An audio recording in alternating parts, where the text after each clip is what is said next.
In today's video, I'm going to teach you how to whitelist emails for task creation via email in Asana. If you find this useful, consider subscribing and liking the video.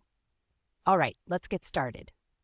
Whitelisting emails in Asana is an essential step to streamline your task management process.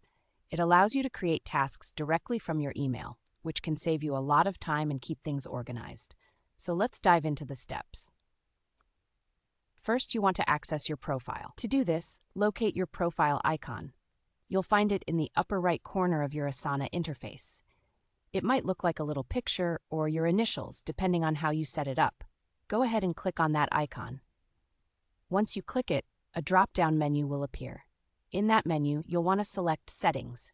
This is where all your configuration options are stored, so it's important to navigate through it carefully. Now, after you've opened Settings, you'll see some tabs across the top. Go ahead and click on the Account tab.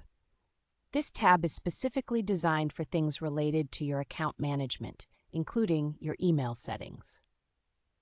Once you're in the Account section, it's time to add the email address you want to whitelist.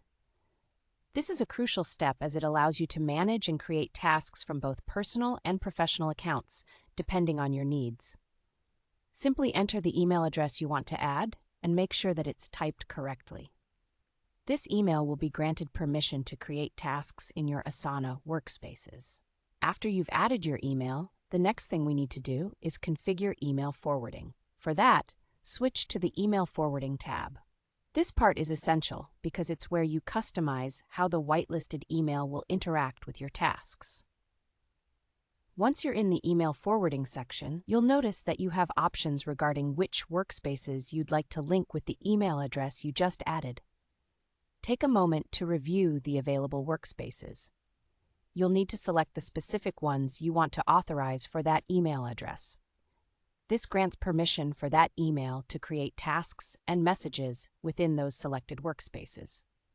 When you've made your selections, make sure to save any changes if prompted. This step is often overlooked, but is crucial to ensure that everything you've configured works the way you want it to.